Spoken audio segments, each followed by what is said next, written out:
Eu estava no fundo daquele buraco a 10 metros de profundidade, com a boca seca que nem o couro de uma bota velha e o suor ardendo nos olhos. Minha picareta bateu na pedra e o som ecoou como um lamento, mas o riso que veio de cima do poço doeu muito mais. Era o prefeito Valdir, com sua camisa de linho impecável e aquele cheiro de perfume caro que chegava a ofender o cheiro da terra seca. Ele cuspiu lá embaixo, o rastro do escarrado caindo perto do meu pé descalço, e gritou para quem quisesse ouvir que eu era um louco, um cavador de sepulturas que nunca encontraria uma gota de água naquela terra amaldiçoada. Eu não respondi, porque homem de honra não gasta fôlego com quem tem a alma oca. O prefeito continuou o escárnio, dizendo para todos os vizinhos que estavam ali, sedentos e esperançosos, que eu estava enganando o povo, prometendo vida onde ele só via poeira e morte. Ele mandou que parassem a obra imediatamente, alegando que eu não tinha licença e que aquela água menos, se é que existia menos, pertencia ao município. Ou melhor, às fazendas de gado dele. Me tiraram de dentro do meu próprio suor como se eu fosse um bicho, e o prefeito, com um chute, derrubou meu balde de ferramentas ladeira abaixo, rindo da minha velhice e das minhas mãos calejadas enquanto me chamava de charlatão. Naquele momento, enquanto eu sentia o calor do chão queimando a sola dos meus pés e via a tristeza nos olhos dos meus vizinhos, eu apenas virei as costas em silêncio. Fui humilhado diante de quem eu mais queria ajudar, tratado como um criminoso, por um homem que desviava o curso dos riachos para encher as próprias piscinas enquanto o povo dividia caneca de água barrenta para não morrer. O riso dele era alto e ecoava pelas ribanceiras, mas o silêncio da terra era mais profundo e carregado de segredos. Eu sabia que o chão que ele pisava com arrogância era o mesmo que guardava. O mistério que eu vinha perseguindo há meses debaixo de sol e chuva. Eles acham que o poder de um homem vem do papel assinado na prefeitura ou do cofre cheio de nota de 100. Mas se esquecem que a terra é uma mãe justa e severa. Ela nega o fruto ao ganancioso e se abre para quem a trata com carinho e suor. Fui expulso daquela obra sob as vaias dos jagunços do prefeito. Mas no meu peito não morava o ódio, morava uma certeza que ardia mais que o mormaço da seca. Eu ia continuar cavando, nem que fosse com as unhas no meio da noite, pois a voz que soprava no pé do meu ouvido não era voz de homem. Era o destino me chamando para o acerto de contas. Podem rir agora, podem pisar na poeira que levanto com meus passos cansados. Mas guardem bem o que eu digo, o mundo é redondo como uma moeda e ele não cansa de girar na mão de Deus. O homem que hoje nega um gole de água ao sedento é o mesmo que amanhã vai implorar por uma gota de misericórdia no deserto da própria alma. O que eu descobri naquele fundo de poço não era apenas água, era a ruína de quem se acha dono da vida e a glória de quem nunca perdeu a fé. A roda da fortuna está pronta para girar. E eu garanto que a justiça vai chegar a galope para cobrar cada gota de suor que me fizeram derramar. Seja muito bem-vindo. Hoje você vai conhecer uma história que vai te deixar surpreso. Olha só, essa é uma história sensacional, gente. É uma história do mestre Damasceno, um velho poceiro do sertão do Brasil que chegou numa cidade do sertão para levar água e esperança para aquele povo sofrido que necessitava, que não tinha o mínimo do mínimo, não tinha o básico. E ele chegou ali enfrentando o prefeito daquele sertão e levando esperança. Gente, ele era muito humilde, mas tinha coragem, tinha esperança, tinha fé. E aí, o prefeito não gostou daquela ida lá, daquele poceiro que cavava buraco ali para achar água, para levar água para aquele povo, e acabou batendo de frente com ele e teve um final da história muito relevante.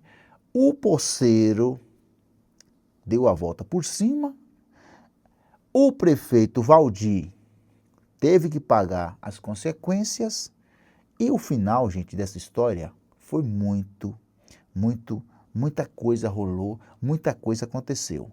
Se você gosta de história, de superação, de volta por cima, já segue aqui, já clica aqui, já dá o seu like, já segue o canal para você não perder os próximos vídeos que vai vir. Vídeo que tem muito de vira-volta, superação. E já me coloca aqui, ó, já coloca aqui o seu nome e qual cidade que você está nos assistindo e o que que você está achando dessa história. De qual estado, de qual cidade que você está nos acompanhando e já coloca aí e pode continuar assistindo a história que você vai amar. Então já deixa aqui o seu comentário e já compartilha para geral, já compartilha para outras pessoas, para sua mãe, para seu pai, enfim, já vai compartilhando para você não perder essa grande oportunidade de você mostrar essa linda história para outras pessoas.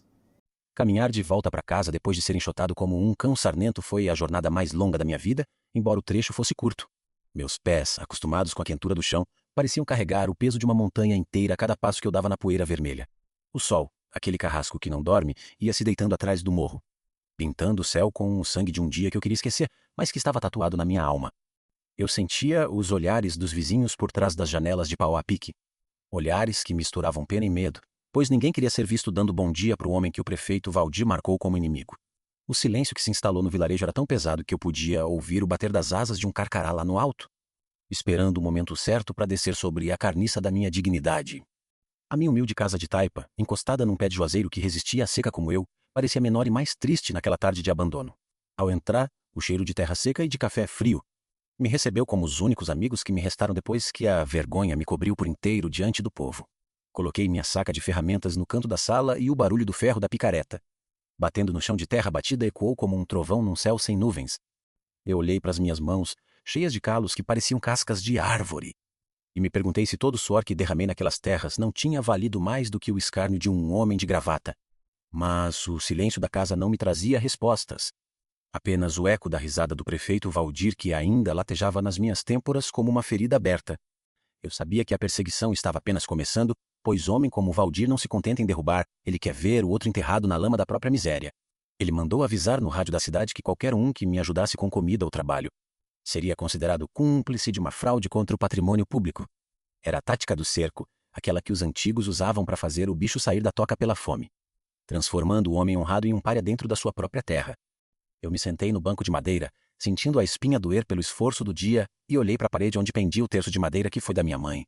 O isolamento é uma faca de 2 gumes, ou ele corta a sua esperança, ou afia a sua vontade de lutar contra o destino que os outros querem escrever para você. Naquela noite, a lua surgiu no céu como uma foice de prata, iluminando a caatinga que parecia feita de fantasmas cinzentos sob o luar baço. Eu não consegui pregar o olho, pois o meu pensamento voltava o tempo todo para o fundo do poço de onde fui arrancado, para aquele cheiro de umidade que só o meu nariz de poceiro sentia. Havia algo lá embaixo, uma veia de vida que a terra me prometeu em sonhos e que o egoísmo de um político não podia apagar com decretos ou ameaças. O sertão é um livro fechado para quem só olha para cima procurando poder, mas ele se revela em detalhes para quem sabe ler o desenho das pedras e o caminho das formigas. Senti uma inquietação nas pernas, uma vontade de voltar para o buraco. Mas eu sabia que os jagunços do prefeito estariam vigiando a obra como cães de guarda famintos. A fome começou a apertar o meu estômago como uma mão de ferro, pois o pouco que eu tinha na despensa estava chegando ao fim e o comércio da vila tinha ordens de não me vender nem 1 quilo de sal. Era uma crueldade sem tamanho ver um homem que trabalhou a vida toda sendo privado do básico apenas por ter ousado desafiar a autoridade de quem se acha dono da chuva. Mas o sertanejo é, antes de tudo, um forte, como dizem os livros. E a minha força não vinha da barriga cheia, mas da certeza de que a verdade tem o seu próprio tempo de brotar. Eu bebi um gole d'água da última moringa, sentindo o gosto de barro, e jurei para mim mesmo que aquela seria a última vez que a sede me dobraria. A cada injustiça que o prefeito Valdir cometia, mais ele cavava o seu próprio abismo, sem saber que eu era o mestre em lidar com as profundezas. No dia seguinte, a solidão se tornou ainda mais palpável quando vi o pequeno Tiago, filho da vizinha, ser puxado pelo braço pela mãe quando tentou vir me trazer um pedaço de rapadura. O medo tinha se espalhado pelo vilarejo como uma praga de gafanhoto, secando a solidariedade e transformando amigos de infância em estranhos que desviavam o rosto. Essa é a parte que mais dói no isolamento, não é a falta de comida ou o sol na moleira, é ver a alma do seu povo ser envenenada pelo medo de um poderoso. E o fic vai ali no alpendre, vendo o menino se afastar, sentindo uma lágrima quente escorrer pelo meu rosto curtido. Mas não era de tristeza, era de revolta contra a covardia. Eu precisava de um plano, de uma forma de provar que o que eu buscava não era loucura, mas a salvação daquela gente que agora me dava as costas. Enquanto o dia passava devagar como um carro de boi subindo a ladeira, eu comecei a organizar as poucas ferramentas que me restaram na calada da noite. Eu sabia que se continuasse ali parado, esperando a clemência do prefeito, eu morreria de fome e de esquecimento. E o meu nome seria apenas uma piada nas rodas de conversa. O plano começou a se desenhar na minha mente com a clareza de um raio cortando o céu. Se eu não podia cavar no terreno da prefeitura, eu cavaria no meu próprio chão, no fundo do meu quintal. Era uma aposta arriscada, pois todos diziam que ali só havia pedra bruta e terra estéril. Mas o meu coração batia num compasso diferente, sintonizado com o pulsar do chão. O segredo de um bom poceiro não está no braço que bate, mas no ouvido que escuta o sussurro das águas profundas. Os jagunços passavam de vez em quando a cavalo, fazendo a poeira subir e rindo alto para me intimidar, gritando ofensas que o vento carregava para longe. Eles achavam que eu estava derrotado, uma carcaça de homem esperando o fim. Mas eles não conheciam a teimosia de quem nasceu no meio dos espinhos do mandacaru. Cada risada deles era como um golpe de marreta na minha determinação, temperando o meu espírito para o que estava por vir. O corpo estava cansado, as juntas estalavam como lenha seca no fogo, mas o brilho nos meus olhos era de quem tinha visto uma luz que ninguém mais conseguia enxergar. A noite seria o meu escudo e a escuridão a minha única aliada para começar a maior obra da minha vida, longe dos olhos dos traidores. Antes do sol se esconder totalmente, recebi uma visita inesperada que me trouxe um fio de esperança no meio daquele deserto de desespero. Era o velho Chico Ouchego, da vila que não tinha medo do prefeito porque já não tinha nada a perder e enxergava com os olhos da alma o que os outros ignoravam. Ele tateou o caminho até minha porta e me entregou um pequeno embrulho com farinha e carne seca, dizendo apenas que a terra estava tremendo de um jeito diferente naquela tarde. Suas palavras foram como um bálsamo nas minhas feridas, uma confirmação de que eu não estava louco e que o chão estava pronto para parir o seu segredo. O abraço de Chico foi o único calor humano que senti em dias e aquele gesto de coragem me deu o combustível necessário para enfrentar a escuridão que se aproximava. Quando a última luz do dia se apagou e a vila mergulhou no silêncio forçado pelo medo, eu peguei a minha picareta e fui para os fundos da casa, debaixo da sombra do juazeiro. O chão ali era duro como ferro, desafiando a minha força e a minha sanidade. Mas eu dei o primeiro golpe com toda a força do meu peito. O som do metal batendo na rocha ecoou na noite. E eu soube que ali começava a minha jornada de retorno, o caminho de volta para a honra que tentaram me roubar. Eu não sabia se encontraria água ou se morreria tentando, mas de uma coisa eu tinha certeza. O prefeito Valdir ainda ouviria falar do nome de Mestre Damasceno. E o que aconteceu naquele primeiro metro de escavação foi algo que mudaria para sempre a minha percepção do que estava enterrado debaixo dos meus pés. Cavar no escuro é como tentar ler um livro com os olhos vendados. Você precisa sentir as letras com a ponta dos dedos ou, no caso, com a ponta do ferro. Cada golpe de picareta que eu dava no chão seco do meu quintal subia pelo cabo de madeira e vibrava nos meus braços como um choque elétrico. Sacudindo meus ossos cansados, eu trabalhava no ritmo do meu coração, tentando abafar o som das ferramentas para que os ouvidos atentos dos jagunços do prefeito Valdir não descobrissem minha rebeldia. O cheiro da poeira levantada era seco, sufocante. Um gosto de terra morta que parecia querer entrar nos meus pulmões para me enterrar vivo antes mesmo de eu achar a primeira umidade. Mas eu não parava, pois cada lasca de pedra que eu arrancava era um pedaço da humilhação que eu jogava para fora de mim, limpando a alma enquanto sujava o corpo debaixo daquela lua de prata. A dor nas costas era uma brasa acesa que não apagava. Um lembrete constante de que eu já não era mais o rapaz que cavava 10 metros por dia sem nem pedir um gole de café. Mas a vontade de um homem injustiçado tem uma força que a juventude desconhece. É uma teimosia que nasce na raiz do espírito e não aceita ser arrancada por qualquer ventania. E via ali um velho de 60 anos, enterrado até a cintura num buraco que todos diziam ser minha própria cova. Enquanto na praça da cidade o prefeito Valdir certamente brindava com uísque cara a minha derrota. Ele achava que tinha me vencido porque me tirou o direito de trabalhar na obra pública. Mas ele se esqueceu que o chão de um homem honrado é o único lugar onde o poder de um tirano não consegue fincar a bandeira. Eu parava por um segundo para limpar o suor da testa e sentia que, lá no fundo, a terra estava me observando, decidindo se eu era digno de conhecer o que ela guardava há tantos séculos. Enquanto o vilarejo de Riacho Seco dormia o sono do medo, eu mergulhava cada vez mais fundo na escuridão do meu próprio quintal, transformando o cansaço em uma oração silenciosa. Eu pensava na minha esposa, que partiu deste mundo com a garganta seca, esperando uma promessa de água que o governo nunca cumpriu. E aquela lembrança era como um chicote que me impulsionava para o próximo golpe. O sertão tem essa mania de testar a gente até o limite, de ver quem desiste na primeira seca e quem cria raízes profundas, o suficiente para buscar o que está escondido no abismo. Eu não estava cavando apenas por água, eu estava cavando por justiça. Por cada lágrima que vi cair no chão rachado sem ter um ombro para consolar. No meio daquela solidão, eu comecei a perceber que o som da picareta estava mudando, deixando de ser um estalo seco para se tornar um baque surdo, como se a terra estivesse ficando oca sob os meus pés. De repente, um barulho de cascos de cavalo me fez congelar onde eu estava, com a picareta erguida no ar como se fosse uma estátua de barro. Apaguei a pequena lamparina de querosene que iluminava o fundo do buraco e fiquei ali, respirando baixinho, sentindo o cheiro do medo se misturar com o da terra úmida que começava a surgir. Eram os homens do prefeito, patrulhando a estrada como se fossem donos da luz e da sombra, rindo e falando alto sobre como iriam tomar as terras de quem não pagasse os impostos abusivos daquela temporada.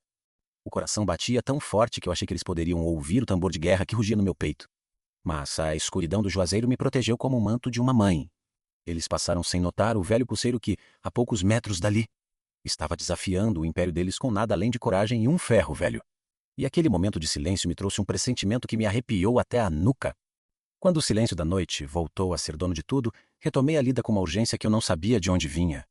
Como se o tempo estivesse escorrendo por entre os meus dedos como areia fina.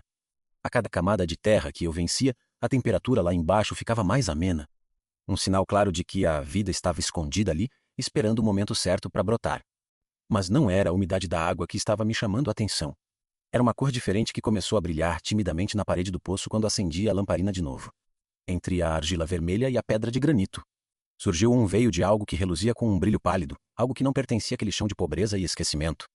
Meu braço tremeu quando estiquei a mão para tocar aquela marca na parede, sentindo uma textura que não era de pedra, nem de terra, mas de algo que parecia ter vindo do coração do sol. O cansaço sumiu como por milagre e eu comecei a limpar a área com as mãos, as unhas sangrando enquanto eu arrancava os pedaços de cascalho que protegiam o segredo. Não podia ser o que eu estava pensando, pois ouro naquele pedaço de chão era algo que nem o mais louco dos garimpeiros acreditaria. Mas o brilho não mentia para os meus olhos cansados. O sertão é cheio de lendas, de botijas enterradas e tesouros de cangaceiros. Mas o que eu estava vendo era uma veia natural, um presente da natureza para quem nunca abandonou. Senti um nó na garganta e uma vontade de gritar para o mundo, mas a prudência me calou, lembrando que se o prefeito Valdir soubesse daquilo, ele mandaria passar um trator por cima da minha casa e de mim mesmo sem pensar duas vezes. Eu estava segurando a minha redenção nas mãos. Mas ela também era minha sentença de morte se eu não soubesse como jogar aquele jogo de sombras. Fiquei sentado no fundo do poço, com a lamparina entre as pernas, olhando para aquele pequeno rastro dourado que parecia zombar da miséria que me cercava. Por um momento esquivei-te, esqueci a perseguição e esqueci que o mundo lá fora me tratava como um ninguém. Pois naquele instante eu era o homem mais rico daquelas paragens. Mas a riqueza de um homem não se mede pelo que ele guarda, e sim pelo que ele faz com o que tem. E eu sabia que aquele ouro não era para comprar luxo ou poder. Aquele ouro era a ferramenta que Deus tinha me dado para derrubar o gigante que oprimia o meu povo. Era o preço da liberdade de riacho seco que estava ali, esperando para ser resgatado. O problema era que o ouro chama a atenção como o sangue chama o tubarão. E eu precisava ser mais esperto que todos os doutores da cidade para não perder tudo antes de começar. Comecei a cobrir a descoberta com terra solta, escondendo o brilho sob a capa da humildade, enquanto minha mente trabalhava mais rápido que uma enxurrada descendo a ladeira. Eu precisava de ajuda, de alguém em quem pudesse confiar a minha vida. Mas a vila inteira estava acovardada sob a bota de Valdir. E a confiança no sertão é mercadoria mais rara que chuva no mês de agosto. Lembrei do velho Chico, o cego que me visitou com comida, e percebi que ele era o único que não seria seduzido pelo brilho do que eu tinha achado, pois ele via com o coração. Mas como trazer um cego até o fundo de um poço sem levantar suspeitas dos jagunços que vigiavam? Cada passo meu como se eu fosse um prisioneiro de guerra. O isolamento que o prefeito me impôs estava agora se tornando a minha maior proteção, mas também a minha maior dificuldade para mover as peças desse tabuleiro de barro. Subi de volta para a superfície quando os primeiros raios de sol começaram a clarear o horizonte. Sentindo o corpo moído, mas a alma flutuando mais que uma pluma de algodão ao vento. Olhei para minha casa velha, para o telhado furado e para as paredes de taipa que pediam socorro e soube que aqueles dias de penúria estavam com as horas contadas. Mas, ao olhar para a estrada, vi o carro oficial do prefeito parando na frente do meu portão. E o meu sangue gelou instantaneamente, fazendo o suor secar na pele fria. Valdir desceu do carro com aquele sorriso de hiena, acompanhado de dois homens armados que olhavam para minha propriedade como se já fossem donos de cada palmo de chão. Ele veio até mim com passos lentos, ajeitando o terno caro. E me disse que tinha recebido uma denúncia de que eu estava estragando o solo. E que vinha desapropriar meu quintal para utilidade pública. O mundo pareceu girar em câmera lenta enquanto aquelas palavras entravam nos meus ouvidos como veneno de cascavel, ameaçando destruir tudo antes mesmo de eu começar. Eu olhei para o buraco que eu tinha acabado de cavar, escondido apenas pela sombra do juazeiro e pela minha esperança, e percebi que o destino tinha me colocado numa encruzilhada sem volta. Se eu deixasse ele entrar, ele descobriria o ouro e eu terminaria meus dias numa cela ou numa vala comum no meio do mato. Se eu resistisse seria o pretexto que ele queria para usar a força e me tirar dali debaixo de chicote e humilhação. Mas o que o prefeito Valdir não sabia é que um homem que encontrou a luz nas entranhas da terra não teme mais a escuridão dos homens. E eu já tinha um plano que começaria com a primeira palavra que saísse da minha boca. O prefeito Valdir parou na minha frente com aquele bafo de cigarro caro e desdém, olhando para minha roupa suja de barro como se eu fosse um estorvo no meio do caminho do seu progresso de papel. Ele não entrou na minha casa, pois homens como ele têm medo que a pobreza seja contagiosa, preferindo destilar seu veneno do lado de fora, onde o vento carrega o cheiro da miséria para longe de suas narinas finas. Meus olhos foram direto para as mãos dos seus jagunços que acariciavam o cabo das armas com uma intimidade que dava calafrios, prontos para transformar qualquer palavra minha em um motivo para tragédia. O sol já começava a arder na moleira E o silêncio que se seguiu à sua ameaça de desapropriação foi interrompido apenas pelo estalar de um galho seco no juazeiro, que parecia gemer junto com o meu peito. Eu era um homem só contra o Estado, uma formiga diante de um tamanduá faminto. Mas por dentro eu carregava um segredo que pesava mais que toda a prepotência daquela autoridade. Mestre Damasceno, o senhor sabe que a lei é como couro. A gente estica para o lado que precisa proteger o bem comum, disse Valdir, com uma voz mansa que escondia as presas de uma jararaca. Ele explicou, com termos difíceis que eu mal compreendia, que meu quintal era o ponto estratégico para um novo depósito de máquinas da prefeitura e que eu teria 48 horas para juntar meus trapos e sumir dali. O suor frio escorreu pela minha espinha, não pelo medo de perder as paredes de barro, mas porque o ouro que eu descobri ainda estava lá embaixo, desprotegido, esperando para ser roubado pela mesma mão que já tirava o pão da boca do povo. Eu olhei para o buraco que eu tinha cavado, escondido pela sombra e pela minha própria posição, rezando para que nenhum daqueles urubus sentisse o cheiro da riqueza que a terra tinha me confiado. O perigo não era mais a fome ou a sede, era a ganância que agora rodeava a minha morada como um lobo rodeia o cercado das ovelhas.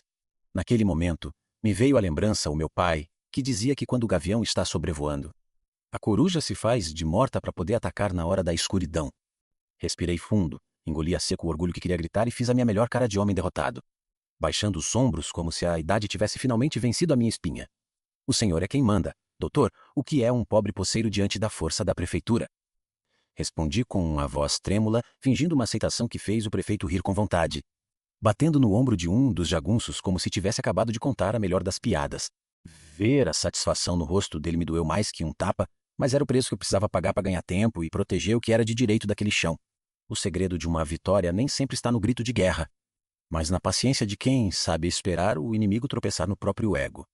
E Valdir estava caminhando para o precipício com um sorriso no rosto. Os homens dele começaram a circular pelo meu terreno, chutando as pedras e rindo da minha loucura de cavar um poço num lugar onde nem mandacaru crescia com vontade. Um dos capangas se aproximou perigosamente da boca do buraco. E por um segundo o mundo parou de girar. Meu coração falhou uma batida e o ar sumiu dos meus pulmões como se tivessem me dado um soco nas costelas. Ele olhou lá para dentro, cuspiu no fundo da escavação e comentou que o velho Damasceno estava cavando a própria sepultura para não dar trabalho aos coveiros da cidade. Eu fechei os olhos e pedi a Deus que a luz do sol não batesse no veio dourado que eu tinha escondido, apressadamente com terra solta e restos de raiz. A tensão era tamanha que eu sentia o cheiro do ferro das armas e o calor do corpo daqueles homens. Uma energia ruim que parecia murchar as folhas do juazeiro acima de nossas cabeças. Quando eles finalmente voltaram para o carro, Valdir me deu um último olhar de superioridade e disse que voltaria em 2 dias para ver o terreno limpo. Ou então as máquinas fariam serviço por mim. O ronco do motor do carro oficial subiu a ladeira, deixando para trás uma nuvem de poeira sufocante e um homem que tinha acabado de receber o seu atestado de despejo. Fiquei ali parado, vendo o rastro do pneu na estrada, sentindo uma solidão tão profunda que parecia que eu era o último habitante da terra, abandonado por Deus e pelos homens.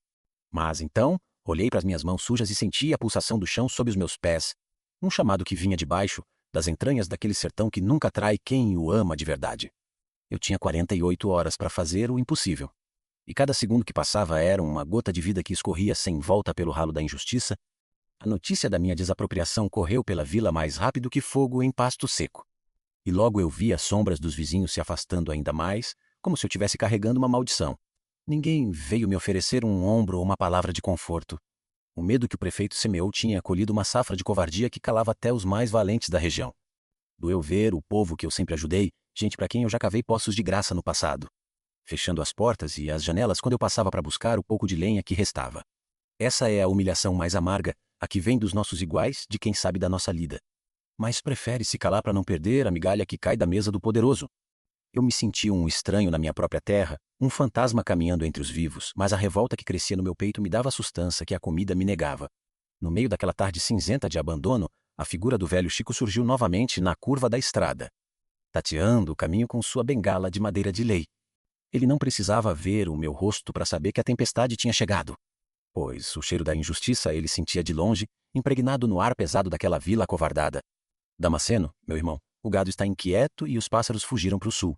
Algo grande está para acontecer sob o seu teto, ele disse, com aquela voz que parecia vir de dentro de uma caverna sagrada.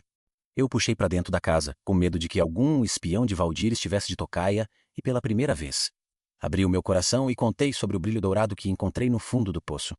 A mão de Chico tremeu quando ele tocou a minha, e o silêncio que se seguiu foi preenchido apenas pelo som da nossa respiração cansada. enquanto a gravidade daquela descoberta assentava em nossas almas.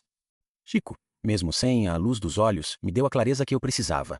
O ouro sozinho não me salvaria, ele apenas me tornaria um alvo mais fácil se eu não soubesse como ia sê-lo para libertar o povo.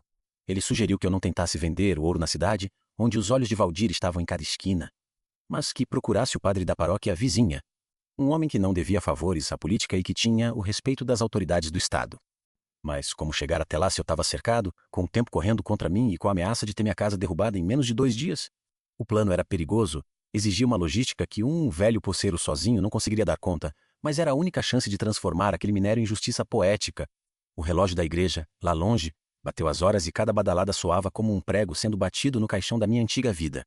Comecei a trabalhar naquela noite com uma fúria que assustou até a mim mesmo, retirando o ouro com cuidado, separando o brilho da terra como quem separa o trigo do joio.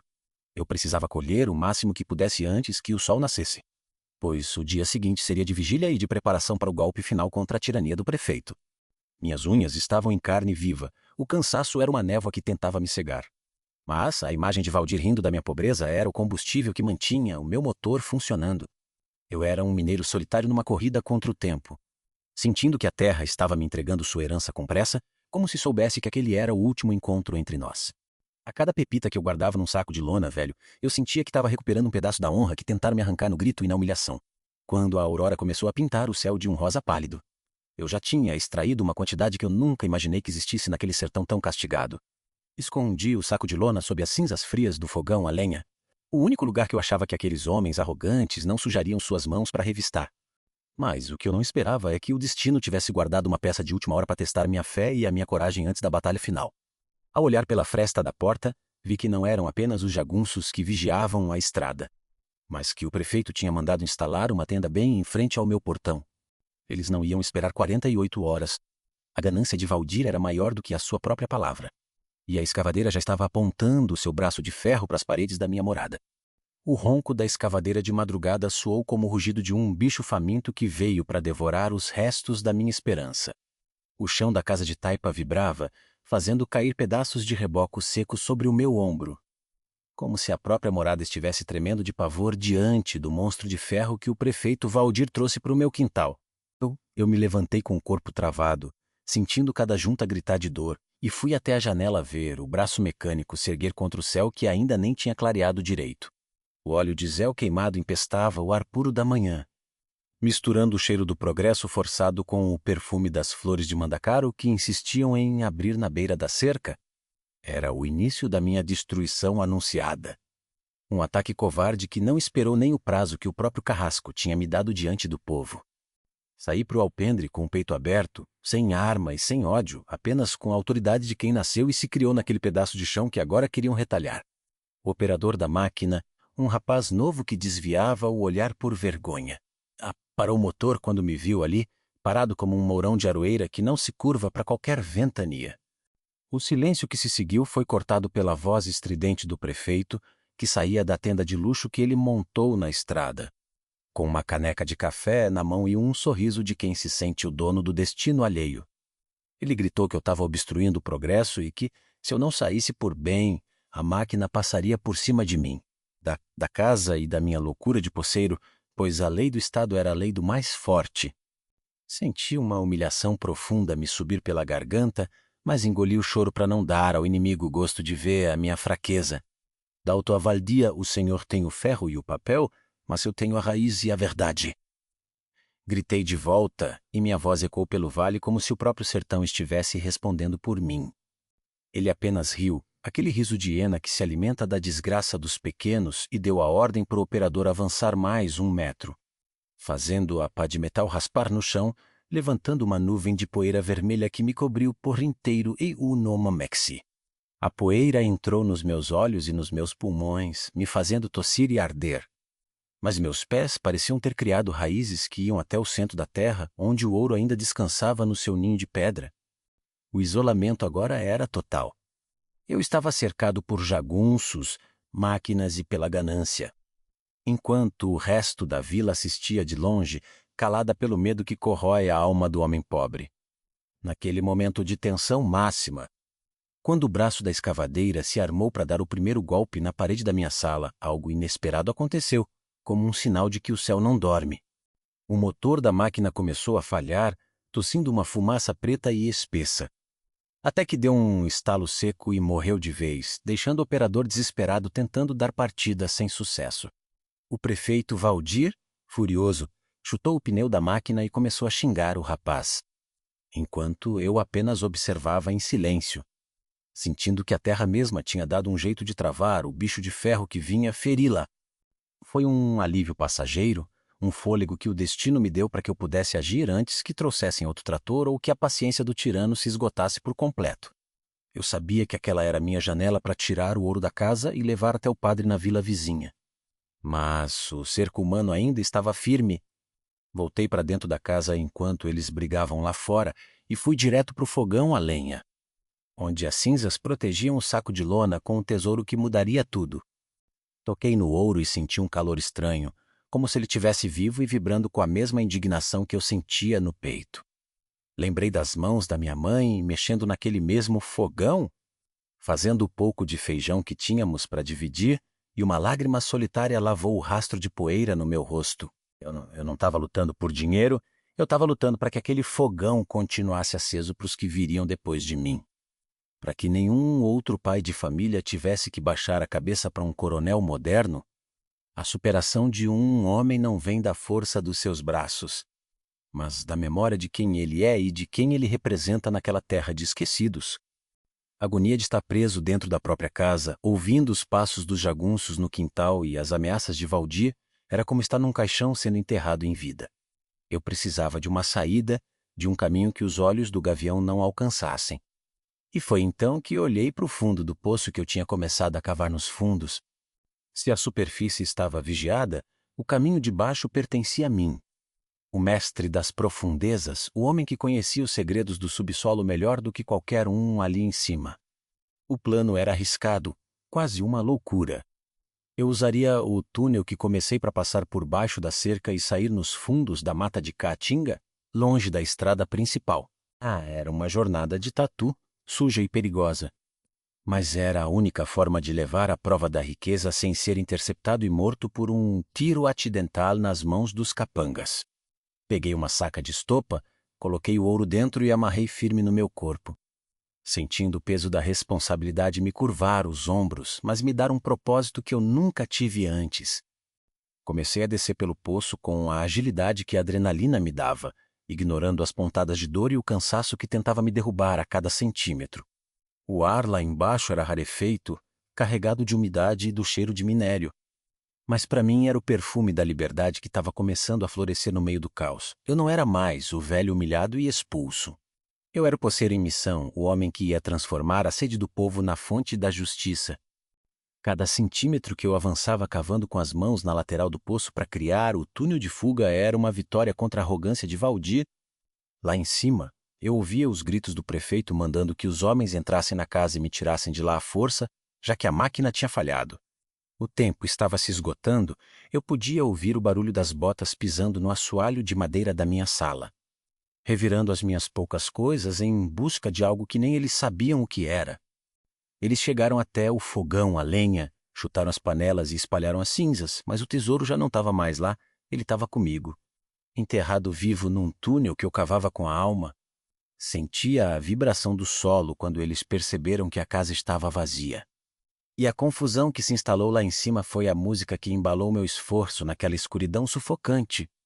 Eu era o fantasma do sertão, sumindo por entre os dedos de quem achava que tinha o controle total sobre a minha vida. Quando finalmente consegui romper a terra do outro lado da cerca, sob a proteção de um moita densa de xique-xique, o sol já estava alto e o calor era de rachar as pedras. Saí do buraco como quem nasce de novo, coberto de barro da cabeça aos pés, parecendo uma criatura moldada pelo próprio chão do Ceará. Olhei para trás e vi a minha casa de longe, cercada pelos homens de Valdir que pareciam baratas tontas correndo de um lado para o outro. Sem entender como o velho tinha desaparecido. Um sentimento de triunfo, pequeno mas brilhante como o ouro que eu carregava, começou a aquecer o meu coração cansado. Eu tinha vencido a primeira batalha, o isolamento tinha sido quebrado pela astúcia. E agora o caçador ia descobrir que a presa tinha se tornado a própria armadilha. comecei a minha caminhada pela mata fechada, evitando as trilhas conhecidas. Rumo à paróquia do padre vindo da cidade grande, que diziam ser um homem de coragem e de leis. Meus pés sangravam, a sede voltava a me castigar e o saco de ouro parecia pesar 1 tonelada a cada passo sob aquele sol impiedoso de meio-dia. Mas eu não parava, pois no horizonte da minha mente eu via o rosto de cada vizinho que me deu as costas. E eu sabia que a minha volta não seria para me vingar deles, mas para libertá-los. Eu estava levando comigo o fim do império de Valdir e o que eu ia entregar ao padre não era apenas minério. Era o destino de Riacho Seco escrito em metal dourado. O que aconteceu quando eu finalmente avistei a torre da igreja no horizonte foi o sinal de que a roda da fortuna tinha começado a girar e ninguém mais poderia pará-la. Arrastar o corpo pela caatinga fechada, com o sol me fustigando o lombo como o chicote de um feitor invisível, foi o teste final da minha resistência. Meus pés, já em carne viva, não sentiam mais as pedras ou os espinhos de Jurema. A dor tinha se tornado uma companheira silenciosa. Um zumbido constante que me mantinha acordado enquanto a mente pedia para eu me entregar ao chão. O saco de ouro em meu peito pesava mais do que qualquer saca de cimento que já carreguei. Mas era um peso que me dava vida, a prova física de que eu não era o mentiroso que o prefeito Valdir tentou pintar para o povo. Eu parecia um bicho aquado, bebendo a água das bromélias para não morrer de sede. Mas no fundo dos meus olhos brilhava uma chama que nem a maior seca do mundo seria capaz de apagar. Eu sabia que cada passo dado para longe da minha casa destruída era, na verdade, um passo para mais perto da minha vitória. E o destino estava me guiando por trilhas que nem os jagunços mais experientes ousariam seguir. Quando finalmente avistei a torre da igreja da paróquia vizinha, minhas pernas fraquejaram e eu caí de joelhos na terra batida, soltando um suspiro que carregava meses de angústia entalada na garganta. O sino batia para a missa das 6 e aquele som era como o chamado de um anjo me convidando para o descanso do guerreiro. Uma música que lavava a poeira da alma antes mesmo de eu tocar na água. Eu entrei na nave da igreja coberto de barro, com as roupas em farrapos e o olhar de quem tinha voltado do inferno, causando espanto nos fiéis que se afastavam como se eu fosse um flagelado da peste. Mas eu não olhei para os lados, meu destino era o altar, onde o padre João, um homem de cabelos brancos e mãos firmes, me esperava com uma expressão que misturava piedade e uma curiosidade profunda. O silêncio que se instalou na igreja era tão denso que eu podia ouvir o tilintar das pepitas de ouro dentro do saco. Um som que logo mudaria a história daquela região para sempre. O padre João me levou para a sacristia, longe dos olhares curiosos, e me deu um copo d'água que desceu pela minha garganta como um rio de bênçãos, devolvendo-me a voz que o deserto quase me roubou. Quando despejei o conteúdo do saco de lona sobre a mesa de madeira rústica, o brilho dourado iluminou o rosto do religioso, que se benzeu 3 vezes antes de ousar tocar naquela riqueza que brotou do chão mais seco do mundo. Contei-lhe toda a minha lida, a humilhação na praça, a perseguição de Valdir e a minha fuga pelo ventre da terra, sentindo o peso da injustiça diminuir a cada palavra que eu soltava. O padre me ouviu com a paciência dos santos, mas quando terminei, vi em seus olhos não a cobiça pelo ouro, mas a indignação de um homem de Deus contra o abuso de poder. Ele sabia que aquela riqueza não era um prêmio para mim, mas uma arma jurídica que o senhor colocou em minhas mãos para derrubar o altar de mentiras que o prefeito tinha erguido em Riacho Seco. Damasceno, meu filho, o que você tem aqui é muito mais do que riqueza. É o registro de que a terra pertence a quem a trabalha e a quem Deus escolhe para ser seu guardião, disse o padre, com uma autoridade que me fez sentir um gigante. Ele me explicou que, pelas leis dos homens, a descoberta de um minério tão precioso mudava completamente a situação daquelas terras, e que a desapropriação de Valdir era uma manobra criminosa para se apossar do que não era dele. Mas o prefeito era uma raposa velha e tinha as costas quentes na capital, o que significava que precisaríamos de mais do que fé para vencê-lo. Precisaríamos da lei aplicada com a força de um raio. O padre João pegou o telefone e ligou para um antigo colega de seminário que tinha abandonado a batina para se tornar um dos advogados mais respeitados do estado. Um homem conhecido por defender as causas perdidas dos humildes.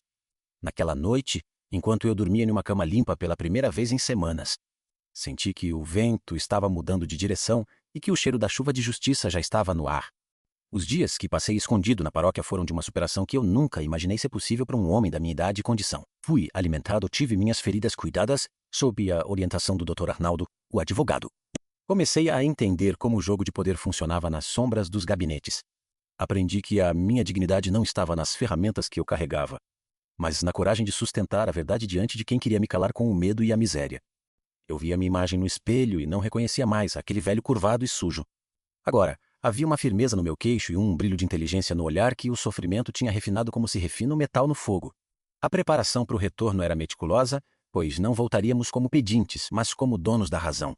carregando as provas que fariam o império de Valdir desmoronar como um castelo de areia na primeira enxurrada. O Dr. Arnaldo conseguiu uma liminar urgente na capital, suspendendo qualquer obra no meu terreno e colocando a área sob proteção federal devido à descoberta do minério. Algo que o prefeito nem sonhava que existia. A estratégia era o elemento surpresa. Chegaríamos em Riacho Seco no dia em que Valdir planejava inaugurar o depósito de máquinas sobre as ruínas da minha casa. Diante de toda a imprensa regional e das autoridades que ele convidou para bajulá-lo, eu sentia uma ansiedade boa, uma vontade de ver a cara de espanto daquele homem quando percebesse que o velho louco, que ele chutou para fora do poço, estava de volta com a lei debaixo do braço. Mas, no meio dessa preparação, recebi uma notícia que fez o meu sangue ferver. O prefeito tinha começado a derrubar o meu pé de juazeiro, a árvore que plantei com minha falecida esposa e que era a única sombra da minha vida. A dor da perda daquela árvore foi maior do que a de ter a casa derrubada. Mas ela serviu para blindar o meu coração com uma determinação de aço. Chegou o dia do retorno e o sol de Riacho Seco parecia mais forte do que nunca, como se estivesse ansioso para iluminar o acerto de contas que estava prestes a acontecer. Fomos em 3 carros pretos, acompanhados por 2 oficiais de justiça e um geólogo do governo, formando uma comitiva que silenciou os pássaros por onde passávamos. Eu vestia uma camisa de linho limpa, chapéu novo de feltro e carregava no peito a medalha de São José que o padre me deu para me proteger na batalha final contra a arrogância. Olhando pela janela do carro, vi as estradas que percorri a pé e as cercas que me serviram de esconderijo, sentindo que o passado de humilhação estava sendo deixado para trás a cada quilômetro que o motor vencia. O meu coração batia como uma marreta, mas não era de medo. Era o ritmo da justiça que clamava para ser ouvida depois de tanto tempo de silêncio forçado. Ao nos aproximarmos da minha antiga propriedade, vi que Valdir tinha montado um palanque luxuoso, decorado com bandeiras e flores, enquanto o povo da vila se amontoava lá embaixo assistindo a mais um teatro de soberba. O cheiro de churrasco e o som da música política enchiam o ar, tentando abafar a tristeza de ver o meu quintal transformado num canteiro de obras cheio de máquinas barulhentas. O prefeito estava lá em cima, de terno e gravata, discursando sobre como ele estava limpando a cidade de elementos que impediam o progresso, referindo-se a mim sem citar meu nome, mas com o veneno de sempre. Ver o seu sorriso de vitória, enquanto ele apontava para o lugar onde ficava o meu juazeiro agora tombado, foi o golpe final que despertou o leão que dormia na minha alma. Os carros pararam bruscamente na entrada, levantando uma cortina de poeira que interrompeu o discurso de Valdir e fez todos os pescoços se virarem na nossa direção. Quando eu desci do carro, o silêncio que se instalou na praça foi mais profundo do que o fundo do poço mais escuro que já cavei na vida. Eu vi o rosto de cada vizinho, de cada compadre que me negou um pedaço de pão, e vi o medo se transformar em confusão e depois em um sussurro de esperança quando me reconheceram. Valdir, lá no palanque, empalideceu a ponto de parecer um defunto, a caneta de ouro caindo de sua mão trêmula enquanto ele tentava entender como eu tinha voltado daquele jeito. Cercado de gente importante, eu caminhei em direção ao palanque com passos lentos e seguros, o doutor Arnaldo ao meu lado com a pasta de couro cheia de ordens judiciais que seriam o fim daquela palhaçada política. A roda da fortuna não estava apenas girando. Ela estava passando por cima de tudo que a mentira tinha construído. E o olhar que troquei com Valdir disse a ele tudo o que eu não precisei gritar. Subi os degraus do palanque sem pedir licença, pois a terra onde ele estava era minha terra, e o ar que ele respirava era o ar que ele tentou me tirar com as mãos da tirania. O oficial de justiça se adiantou e leu em voz alta a ordem de prisão preventiva por abuso de autoridade e fraude ambiental, além da imediata interdição da área para perícia mineral. O povo, que até então estava calado, começou a soltar um murmúrio que logo virou um grito de justiça, ecoando pelas chapadas como o som de um trovão que anuncia a chuva depois da seca. Valdir tentou reagir, gaguejou ordens para seus jagunços, mas estes, vendo a força da lei e a presença do governo federal, baixaram as armas e as cabeças como covardes que sempre foram. No meio daquela confusão, eu olhei para o buraco do poço que eu comecei a cavar e percebi que o que ia sair dali não era apenas ouro, mas algo que mudaria a vida de todo aquele povo sedento de verdade. Ver as algemas de aço brilhando no pulso do prefeito Valdir, sob o mesmo sol que ele usou para castigar o meu lombo. Foi como ver o curso de um rio retomar o seu leito depois de uma grande cheia. Ele, que sempre caminhou com o nariz empinado. Chairando Epuizoberba agora estava com o rosto colado na madeira bruta do palanque, enquanto o oficial de justiça lia seus crimes para todo o vilarejo ouvir.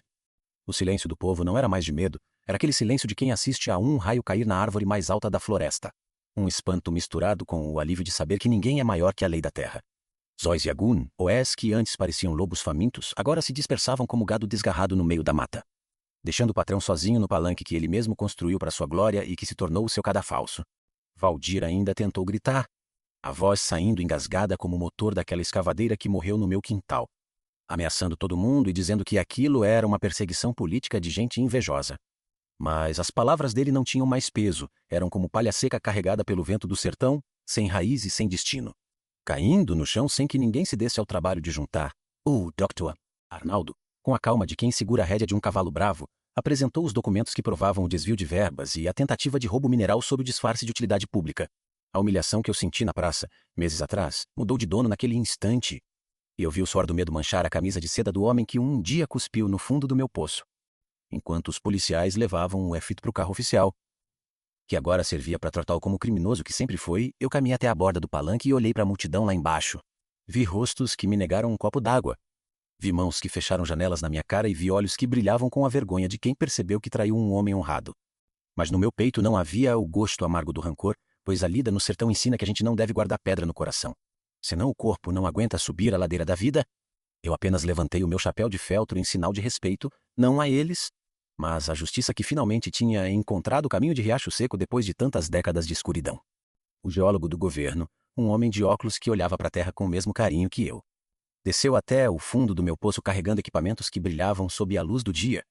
O povo se aglomerou na cerca, esticando o pescoço para ver o que o velho louco tinha realmente encontrado nas entranhas daquele chão que todos diziam ser amaldiçoado.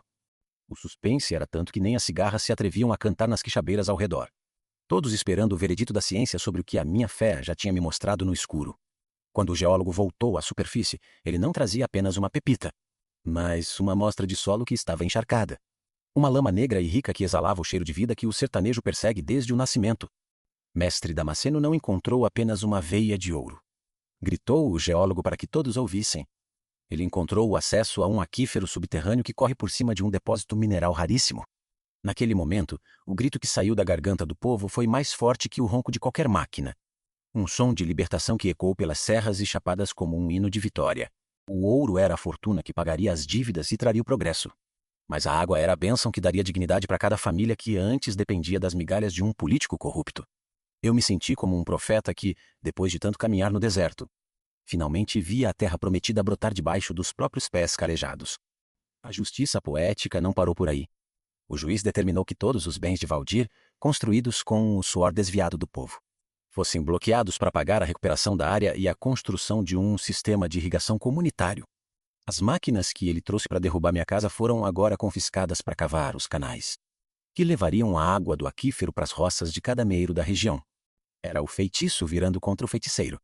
O ferro que vinha para destruir foi transformado na ferramenta da construção. E o orgulho do tirano serviu de alicerce para a prosperidade dos humildes. Eu olhava para tudo aquilo e sentia que o peso da injustiça estava sendo lavado pela água invisível que eu sabia estar ali, esperando apenas o meu golpe final de picareta. O velho Chico, o cego que foi minha única luz nos dias de sombra, foi trazido pelos braços do povo até o meu encontro, e o abraço que demos foi o momento mais bonito daquela tarde de redenção. Ele tocou o meu rosto com suas mãos trêmulas, sentindo as marcas do cansaço e da vitória, e disse que o cheiro da terra tinha mudado. Que agora o sertão cheirava a esperança renovada. Chico me disse que o ouro que eu achei era apenas o brilho para chamar a atenção dos poderosos, mas que o verdadeiro tesouro era a união que estava nascendo daquela provação. A superação de um homem só é completa quando ele consegue levar o seu povo junto com ele para a luz. E eu sabia que a minha missão estava apenas começando naquele novo capítulo da nossa história. Os dias que se seguiram foram de uma atividade frenética, com engenheiros e técnicos trabalhando lado a lado com os homens da vila, que agora me pediam perdão com gestos e palavras de humildade. Eu perdoei a todos, não porque esqueci a dor, mas porque a água que agora jorrava do poço em testes iniciais era limpa demais para ser misturada com o barro do ressentimento. Riacho Seco estava mudando de nome na alma das pessoas, deixando de ser um lugar de sede e medo para se tornar o oásis da justiça que o estado inteiro vinha conhecer. A minha casa de taipa, que Valdir tentou derrubar, foi preservada como um monumento à resistência do homem do campo. Um lembrete de que a honra não precisa de palácios para se manter de pé. Mas a maior lição de justiça poética ainda estava guardada para o final daquela semana, quando a polícia trouxe Valdir, algemado, para acompanhar a perícia final no local onde ele cometeu seus crimes. Ele teve que caminhar a pé pela mesma estrada de poeira que me obrigou a trilhar, sentindo o sol que ele antes ignorava de dentro do seu carro com ar-condicionado. Quando ele passou por mim, abaixou a cabeça, incapaz de sustentar o olhar de um homem que ele tentou enterrar vivo e que agora era o guardião da vida daquela cidade. O poder dele tinha se esvaído como água em cesto de vime, e a única coisa que lhe restava era a sombra da sua própria ganância projetada no chão rachado que ele tanto desprezou. No final daquela tarde, quando o sol já se preparava para se deitar, eu peguei a minha velha picareta pela última vez e fui até o fundo do poço que agora estava devidamente escorado e seguro. Eu precisava dar o último golpe. Aquele que romperia a última membrana entre o ouro e o aquífero, o gesto simbólico que selaria o destino de Riacho Seco. O povo se calou lá em cima, as respirações suspensas, enquanto eu erguia o ferro com a força de todos os meus antepassados que morreram de sede naquele chão. O que aconteceu quando a ponta do metal encontrou a rocha final foi algo que desafiou a lógica e fez as lágrimas correrem como rios nos rostos de quem estava presente. Mas o mistério daquela água tinha um segredo a mais, algo que eu só contaria no momento da minha partida definitiva. No fundo daquele poço, que agora era o centro do mundo para o povo de Riacho Seco, o silêncio era tão absoluto que eu podia ouvir o bater do meu próprio coração contra as costelas, como um pássaro querendo ganhar o céu. Ergui a picareta uma última vez, sentindo o peso de cada humilhação, de cada gota de suor e de cada lágrima que a seca já tinha arrancado de mim e dos meus antepassados. O braço não era mais o braço de um velho cansado. Era a ferramenta da própria providência divina, guiada por uma força que vinha das raízes mais profundas daquela terra. Desferi o golpe final na rocha de quartzo que protegia o mistério, e o som não foi de quebra. Foi o som de um suspiro profundo, como se a terra estivesse finalmente dando à luz depois de séculos de espera. O que veio a seguir foi um estrondo suave, um murmúrio que subiu das entranhas do chão e se transformou em um jorro de água cristalina que me banhou por inteiro. Gelada e doce, lavando para sempre o rastro da poeira e da injustiça. A água subiu com tamanha força que me carregou para a superfície. E quando emergi da boca do poço, fui recebido pelo grito de um povo que tinha acabado de descobrir que a esperança não era uma miragem no meio do deserto. Eu estava encharcado, com o rosto voltado para o céu, rindo e chorando ao mesmo tempo, enquanto as crianças corriam para sentir a água nas mãos. Algo que muitos ali nunca tinham visto em tamanha abundância. Não era apenas água, era o sangue da terra que agora corria livre, carregando consigo o brilho do ouro que ficaria ali. Não para enriquecer um homem só, mas para sustentar a dignidade de uma vila inteira. Naquele momento, eu soube que a minha missão de poceiro tinha atingido seu ápice. Eu não tinha apenas cavado um buraco, eu tinha aberto uma veia de vida no coração do sertão cearense e nada no mundo, nem o poder dos tiranos, poderia fechar aquela fonte. O povo, que antes desviava o olhar por medo do prefeito Valdir, agora vinha me abraçar, pedindo perdão em silêncio com gestos de carinho e respeito que valiam mais do que qualquer pepita de metal precioso. Eu olhei para cada um deles e não vi traidores, vi irmãos que foram acovardados pela necessidade e meu coração se abriu em perdão, pois a abundância que a terra me deu era grande demais para ser guardada com o cadeado do ressentimento. Bebemos daquela água juntos, em canecas de barro e mãos em concha, celebrando a maior comunhão que Riacho Seco já presenciou em sua história de privações. A justiça poética se completava ali. O homem que foi expulso da obra pública por não ter estudos era agora o mestre que ensinava a todos como a fé e a honra podem fazer brotar milagres onde a ciência dos poderosos só via morte. Enquanto a festa da água tomava conta das ruas empoeiradas, recebia a notícia de que Valdir, de dentro de sua cela fria na capital, tinha perdido todos os seus recursos e seria obrigado a devolver cada centavo que roubou do erário. Ele, que queria ser dono da água e do ouro, agora dependia da caridade do Estado para ter um prato de comida e um copo de água morna em uma caneca de plástico. A roda da fortuna tinha girado com tal precisão que o colocou exatamente no lugar de isolamento e escassez que ele tentou me condenar por pura vaidade. Diziam que ele passava os dias falando sozinho, reclamando de um velho poceiro que tinha enfeitiçado a terra, sem entender que o único feitiço que usei foi a honestidade de quem nunca quis ser mais do que ninguém. O destino tem mãos de ferro para os soberbos e mãos de veludo para os que sabem caminhar com os pés descalços, na verdade. Com a supervisão do padre João e do doutor Arnaldo, o ouro extraído foi transformado em um fundo comunitário que construiu a escola mais bonita da região. Um hospital equipado e um sistema de irrigação que transformou o entorno da vila num mar de verde. Eu fiz questão de que a minha casa de taipa fosse mantida exatamente como era, para que todos que ali passassem lembrassem que a grandeza de um homem não depende do luxo das paredes, mas da firmeza do seu caráter. Eu continuava sendo o mestre Damasceno, o homem que sentava no banco de madeira debaixo do novo pé de juazeiro que plantei, vendo o sol se pôr e sentindo o cheiro da terra. Úmida que agora era a marca registrada de Riacho Seco, a superação não me transformou em patrão. Me transformou em um exemplo, e essa foi a maior riqueza que consegui acumular em todos esses anos de lida pesada. O juazeiro que plantei no lugar daquele que Valdir derrubou cresceu rápido, como se a terra quisesse me agradecer por ter lutado por ela com tanto amor e coragem. Debaixo de sua sombra, passei a ensinar aos jovens da vila a arte de escutar o chão, de respeitar os sinais da natureza e de nunca, em hipótese alguma, vender a própria honra por um punhado de moedas ou por medo de um grito mais alto. Eu via nos olhos daqueles meninos a semente de um novo sertão onde o trabalhador seria respeitado e onde o poder público serviria para amparar, e não para oprimir quem produz o pão de cada dia. O legado de um homem não se escreve em papel de cartório, se escreve no coração das gerações que virão depois. E eu sabia que o meu nome seria lembrado em cada gota d'água que corresse naquelas mangueiras de irrigação. Às vezes, no silêncio das noites de lua cheia, eu ainda descia até a boca do poço para conversar com a terra, agradecendo por ela ter me escolhido como seu mensageiro de justiça. Eu sentia a presença da minha falecida Maria no vento que soprava do vale. E parecia ouvir sua voz dizendo que agora ela podia descansar em paz, sabendo que a sede nunca mais seria a senhora daquelas bandas. A dor da perda tinha se transformado em uma saudade mansa. Uma saudade que não machucava mais, porque era preenchida pela paz de quem cumpriu o seu dever com dignidade e bravura. A terra me deu o ouro para comprar a justiça e a água para lavar a alma. E eu não precisava de mais nada para me sentir o homem mais realizado deste mundo de meu Deus. Os jagunços de Valdir desapareceram na poeira do tempo. Alguns se mudaram para longe e outros terminaram seus dias na miséria, provando que quem serve à maldade colhe o fruto da solidão e do abandono. Já a vila de Riacho Seco prosperou como nunca, atraindo gente de longe que queria conhecer a história do poceiro que venceu o coronelismo com uma picareta e uma oração. Eu recebia a todos com o mesmo café simples e a mesma hospitalidade sertaneja, sem me vangloriar dos meus feitos, pois sabia que eu era apenas o braço que segurou o ferro, enquanto a mão de Deus fazia o resto. O brilho nos olhos de um pai que agora via o filho estudar e a mesa farta era o meu maior pagamento. A minha verdadeira fortuna que nenhum ladrão ou político corrupto poderia jamais me roubar. Quando olho para trás e vejo o rastro de poeira que deixei naquelas estradas de sofrimento, não sinto cansaço, sinto um orgulho que me aquece o peito como o primeiro sol da manhã. Cada cicatriz nas minhas mãos conta uma história de resistência. Cada calo é uma medalha de honra que ganhei no campo de batalha da vida honesta. A humilhação que sofri foi o adubo que fez crescer a minha determinação. E o isolamento foi a escola onde aprendi que um homem sozinho com a verdade é a maioria em qualquer lugar do mundo. O sertão é um mestre severo, mas é um pai justo para quem sabe ler suas lições com humildade e persistência. E eu sou o filho que aprendeu a lição e a entregou de volta em forma de vida para o meu povo. Agora, o sol está se deitando mais uma vez atrás da serra, pintando o céu com as cores da vitória e da serenidade que só os justos conhecem no final da jornada. Eu guardo a minha picareta no canto da sala, olho para o terço na parede e agradeço por cada dia de luta, pois sem o combate eu não conheceria o sabor doce da redenção. Riacho Seco agora dorme o sono da paz, com o barulho suave da água correndo nas canais. Um som que é a música mais bonita que já ouvi na vida. A roda da fortuna girou, a justiça foi feita, e eu posso fechar os olhos sabendo que a minha história termina como começou. Com as mãos sujas de terra, mas com a alma limpa como a água que brotou do abismo. Que essa lição de mestre Damasceno fique guardada na memória de quem acredita que a bondade, no final das contas, é o único tesouro que realmente vale a pena ser cavado.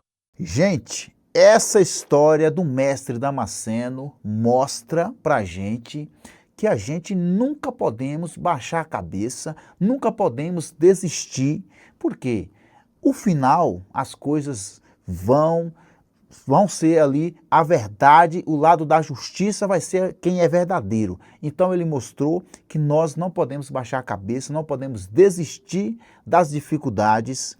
E aí, o que é que você achou do final do prefeito Valdir?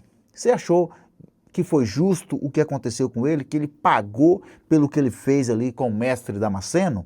Então, se você gostou dessa história, já deixa aqui o seu like, já se inscreva-se no canal para você não perder os próximos vídeos e coloque aí nos comentários de onde, de qual cidade, de que lugar, de que país, de que cidade que você está nos assistindo. Então, um forte abraço e até o próximo vídeo.